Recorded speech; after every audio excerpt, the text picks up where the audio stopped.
Coach, so Trinidad and Tobago weren't originally intended to be in our group. We played 2 practice games against them. I'm not sure how much we could have learned because of much different makeup of the teams. But since then, they've played against Guatemala and beat them 1-0. They played against Haiti and it was 0-0. And they played their first game in the Gold Cup and won 3-0. What are your initial thoughts on Trinidad and Tobago? Well, these 2 friendlies were kind of special in a way that it was domestic players, mostly domestic players and young players, from not only us, I think from them as well. But it meant a lot. For me, it was maybe what I learned from these matches was the passion for the win instead of, using it as a friendly to test players, to give chances, etc. The kind of the will to win the match was more than to use it as some preparation match. I think I learned from that match that these are more passion games than maybe others, especially in a friendly. But I think you should ask Leon about this. He knows more about these derbies than me.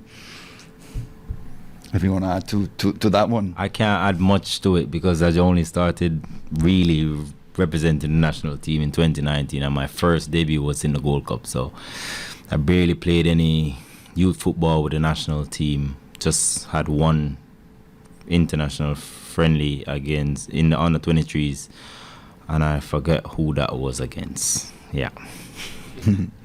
But we had okay, man. But we had a really good meeting yesterday. Meron Gordon had a meeting about Trinidad, was introducing them and told us the history behind the rivalry of these 2 nations. So it was a good meeting in a sense for us that kind of don't know the passion within these two islands and the rivalry between them. So we got some history lessons, and then on top of that, the information about their players, etc. So it was really a good meeting, especially for us that come from abroad, don't know the rivalry.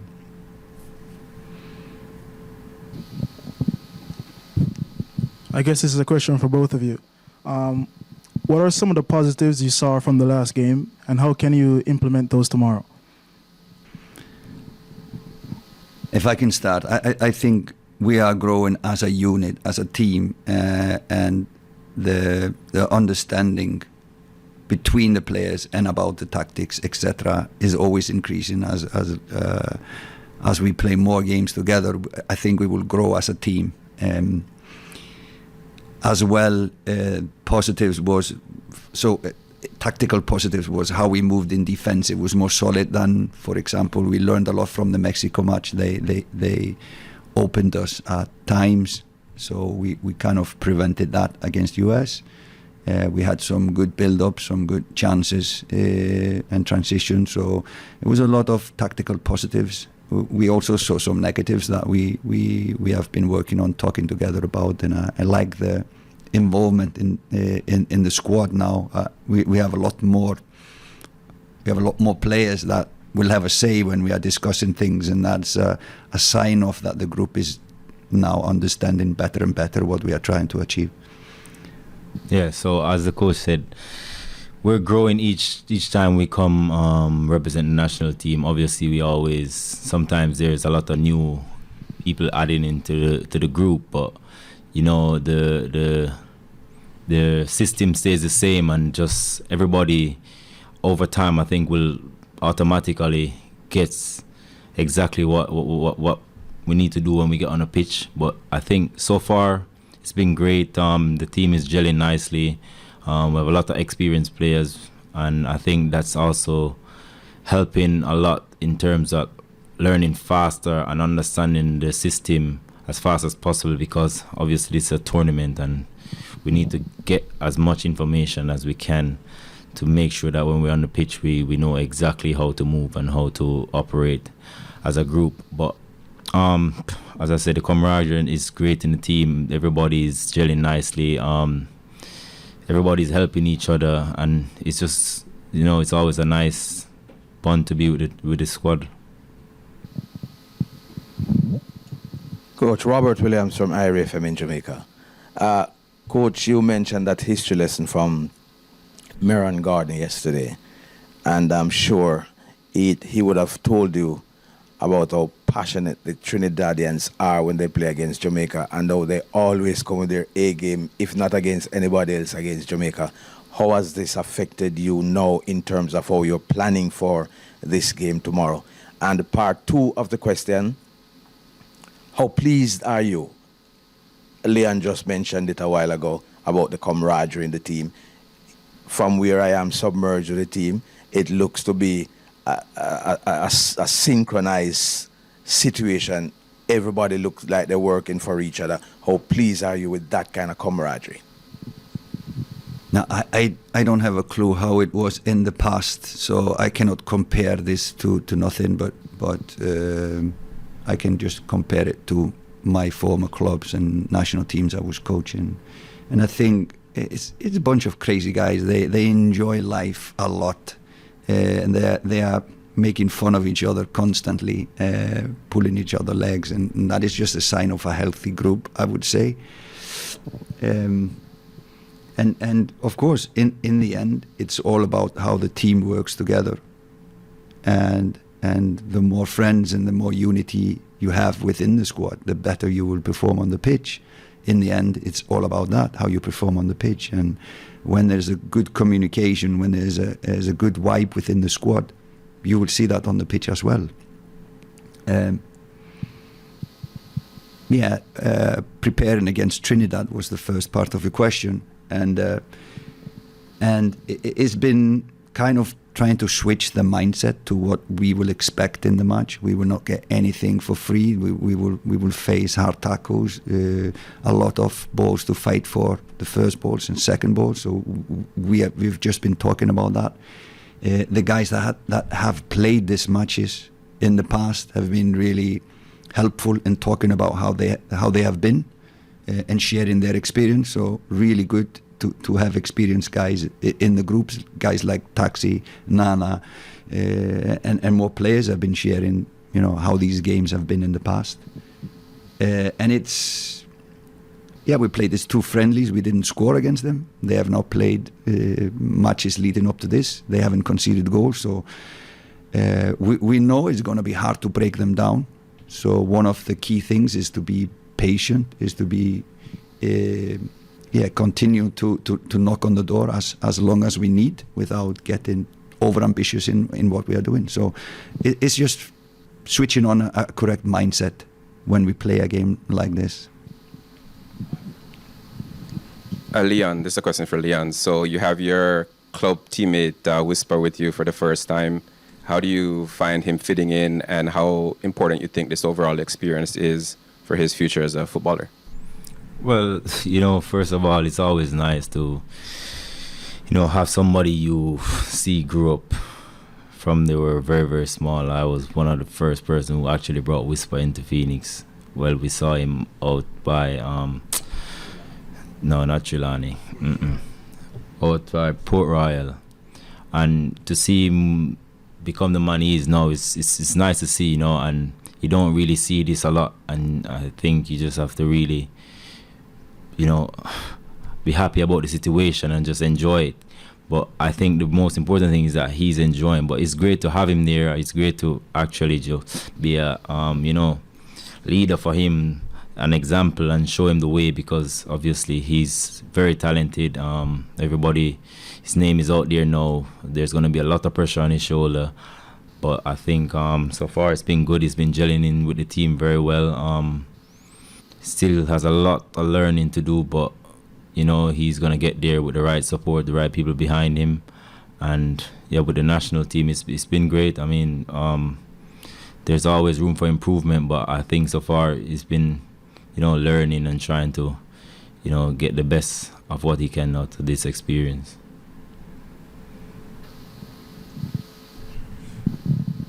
Coach, this one's for you. So obviously in a tournament, you're playing a game almost every 3 days. How confident are you in the depth of your squad, should you need to rotate at some point?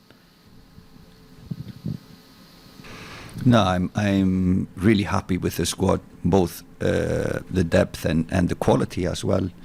So at the moment, everyone is fit and ready to play. and everybody wants to play. So it's a good situation for a coach to have, to be able to pick from all the players. But like you said, it's hopefully a long tournament for us, so we need the depth. But the squad, we have a lot of equal players, so we have no problems rotating. But a second game is always really important. Saying so, a win for Trinidad would get them through. So we know what we are facing. We need to get good results against them. So we're only thinking about this match now. So we are not thinking far ahead. We just want to go out here and have a good performance, and hopefully a win tomorrow. That's the only thing we are thinking about at this stage of the tournament. Okay, we're beginning to open the virtual conference. So, Tyron Davis, you can make your question.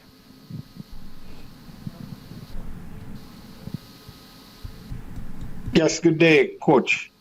How are you doing, sir? Good. Yourself? Yeah, I'm good. Chippy, what's going on? Mr. Billy, how you doing? Wagwan, since you know me as Chippy. So you got from Sports down the middle. Coach, this is for you. What are the players that are doing wrong? And how can they get it right for tomorrow? Meaning that 2 games that we're leading, and then in the last minute, we conceded goals. So I want to know, what are the players that are doing wrong, and what can they do to get it right tomorrow? If we're leading, I don't want them to come back and equalize. Well, when you concede a goal, normally it's something you look out on later and say, okay, we could have prevented this and prevented that. But that is also when we score goals, the opponents will say the same. So I wouldn't say we did anything wrong. It was a bounce of a player just into a dangerous zone, and they used it. So maybe in this game it was just the body position. So yeah, it's just minor things. The most important in a game like this, in a tournament like this, is to keep focus for 90 minutes. Keep focus the 90 minutes, whatever the score is. You saw yesterday, Panama outplaying Costa Rica, but still Costa Rica scored in the end and could have equalized, even though they were not better on the day. So it's about keeping focus and keeping the energy level. So, no, in a sense, US, if I'm honest, most of our players are coming from 2 weeks, 3 weeks, some even 4 weeks of holidays. Meanwhile, the US team is in mid-season. So I always knew that the last minute they would probably have more energy than us, and it showed in the game. But I'm not worried about that, because once we play more games, that will change in 1 game or 2 games. That they're up to the same level they were 2 weeks ago. So I'm not worried about that. But I think that's the biggest thing that we need to emphasize on with the players, is to keep focus for 90 minutes. Can I add to that? Yeah. What I think people need to understand is we're still a team that's trying to build. There's a lot of new players in the team. We have a system that not a lot of persons are used to yet, and it takes time to build a team if you really want to be successful. And everything doesn't come overnight. It takes time. And we as Jamaican always think that because you're talented, that means you have to win games or you have to play the best of your ability. It takes hard work, it takes dedication, and it takes a lot of commitment and a lot of understanding. And sometimes we just need time to build as a group. As you can see, we have great players in the national team as right now. We have a great coach. So we just need to build, and we need people to believe in the progress and the process, and just be together as one, because that's what we need. And you can see as we go forward, the team is only getting better and stronger, and it's only going to get even better. And I think that's what we all need to understand sometimes. We need time to build as a group, and that's what any good team has to do. Any good team at all has to take time to build to be successful. Okay, Jay Taylor, you can make your question.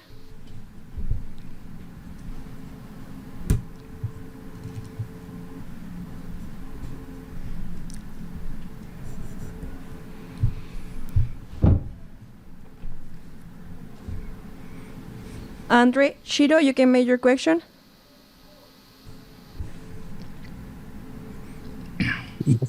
Okay. Good afternoon, Coach. Good afternoon, Leon. Good afternoon. Good afternoon. Afternoon.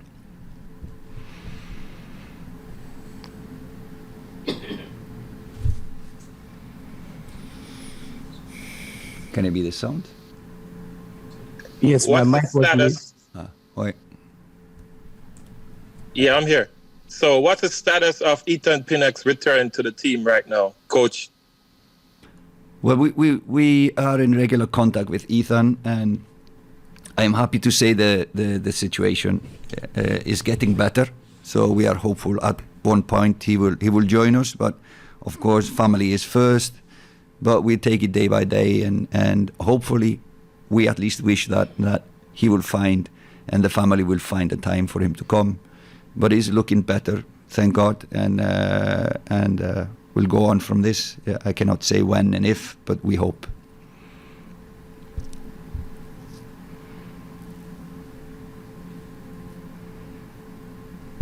Jay Taylor, you can make your question. Okay, yeah, thank you. My mic was muted. Good afternoon, Coach. In the first game, I have a two-part question, one for you, one for Leon. In the first game, you in the press conference, you said that the United States team was a team in mid-season with a lot of the MLS players. We saw where they made substitutions, where they basically changed the game. But on your end, your substitutions were, would you say was a little bit all over the place, wasn't as precise in the game? Did you learn anything there? And the next question for Leon Bailey, I know that you might have seen that he was trending after the game as the fans were, the same things keep coming back up, Leon, where the fans are concerned that whenever you play for the national team, you don't simplify the game, you tend to over dribble. As there were moments in the game where you had chances to make simple passes and you took on players. What's your take on that? I'll start. You start? I'll start with this. Two shots we need to save here. So first of all, the first two substitutions were kind of forced. So we had only one slot left, and it's always tricky when you know you have some tired legs on the pitch. It's always difficult to take that too early. If we would have lost a player with a cramp in the end, the third substitution was always going to be tricky for us. We have some good players on the pitch. Do we take a double or triple substitution? We waited with that because we didn't want to change a player and then it was 7 minutes extra time. So we didn't want to change a player if we had someone going out with a cramp, and we didn't want to play one man down. So that was kind of, all the substitution was kind of forced in one way or another. So it's the only way I can explain the substitution. So injury, and the second one was also related to fatigue and injury, and then we only had one slot left. I would like you to repeat the question because I want to make sure that I'm answering your question correctly. Yes. So as in the game, we saw you had the opportunity to make the pass to Mikel Antonio going into the halftime break, and you over dribbled where it was three players, and a lot of the fans, I'm coming from the fans' perspective, are saying that when you play for the national team, unlike your club team, you don't simplify the game by making the simple pass. You tend to over dribble or do a little bit too much. Is that like the pressure from the national team, or you just play different at the club level and are at the national level? No, first of all, I have to say, as I said before, we are still building. This is a team that's still building. A lot of people are new into the team most of the times, and we still have to get that connection with each other. And sometimes you can lack that a bit, and sometimes it only takes time to get that together. And I think that's what we need, a little bit more time to be able to, connect the dots better. But in terms of me, everybody know who Leon Bailey is. Do you know how much pressure I'm always under when I'm representing the national team? But that's not no excuse for me because I've been in the game for too long now. I've been a professional for 8 years. I'm used to pressure. Pressure has nothing to do with the way I play. If you watch how I play, you will see that I always try to do my best. I always work hard. And no matter what, I'll always give my 110% for my nation. And that will never stop. If that means I didn't perform well, then so be it. But when I walk off the pitch, I want to know I gave my 110. And I did that against US. And nobody's going to ever take that away from me. Once my family is good, the team is good, we're all good, I'm good. You know what I'm saying? So I'm always going to give my 100% for the team. I'm always going to be there for my teammates. And so they're always there for me as well. And that's what really matters. At the end of the day, football is a sport that you win some, you lose some, you make mistakes, and you go again. That's just life and football.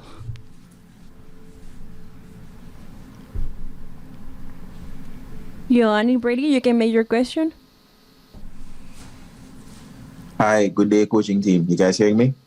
Yep. Good day, coach. Good day, Leon. I really wanted to ask or speak to Leon.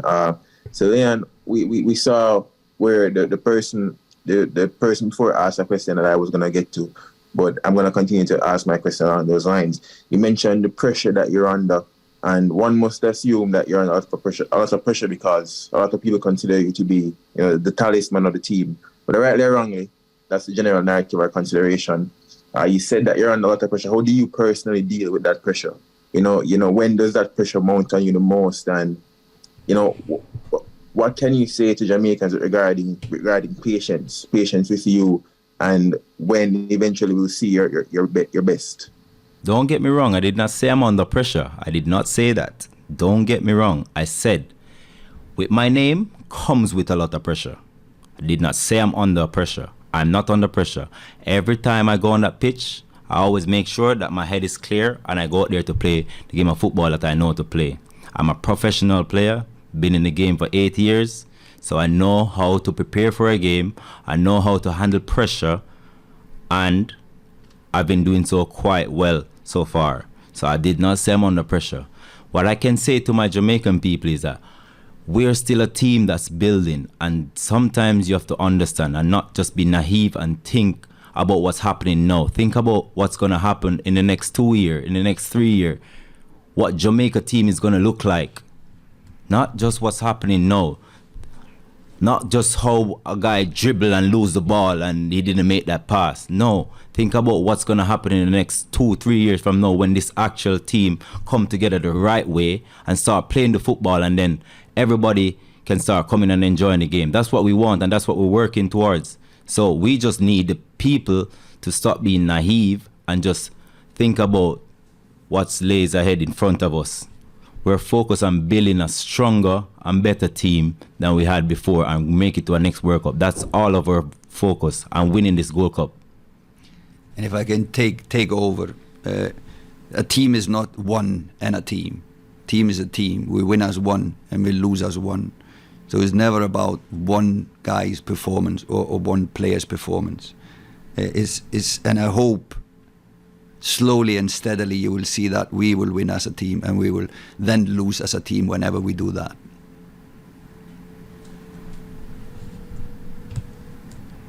Owen Blake, you can make your question. Fahidi Blake, Dre Anywhere the Sports. I have a question for the coach and a question for Leon, and just a comment. Leon, hold your head up.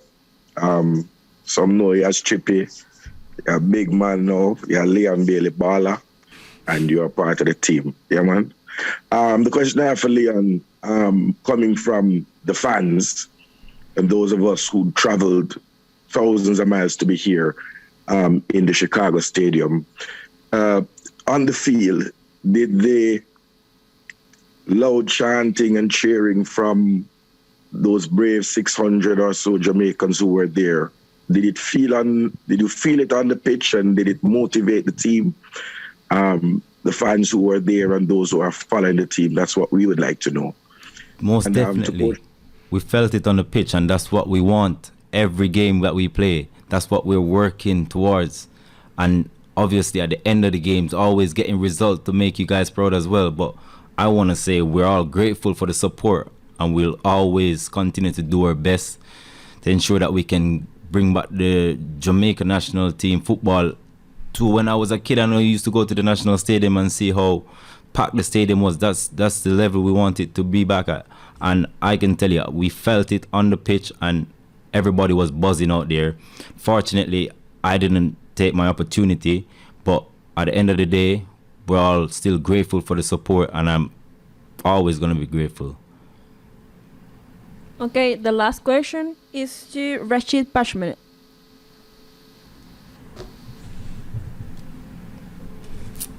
Good afternoon, Coach. Good afternoon, Leon. Coach, after the game on Saturday, you said the US was probably the strongest team in the tournament, but they turned up with numerous lesser experienced players. Do you think that perhaps, based on that, you probably showed them a little too much respect throughout the game? Or was it the other way? I mean, Leon can answer this as well. And the other question I have is, you've played Trinidad twice already this year. Do those two games affect how you prepare for them tomorrow, or do you expect a different beast in them? And what do you expect from them in a tactical sense? Regarding US, even though they did not play their European players or the players, a lot of the players that went to the World Cup, it's still a good team. It's still ranked the highest in Concacaf. So we always show every team all the respect they deserve, and we will do the same against Trinidad. Tomorrow we will show them all the respect they deserve. So no, you never show a team too much respect. If you do that, you prepare your team well. If you respect the opponent, you prepare your team even better than if you don't show anyone respect, then you don't prepare right. So you can never show anyone too much respect. TNT, the Trinidad games we played in Jamaica, it was a lot of long balls. It was a lot of fight everywhere on the pitch. It was not played much on the ground that matches. So we kind of played the same style in that games. It's not pretty to watch. So hopefully we can do better when we have the ball. We can hopefully create more when we have the ball than we did in Jamaica. You take that? You want to answer that more No. in depth?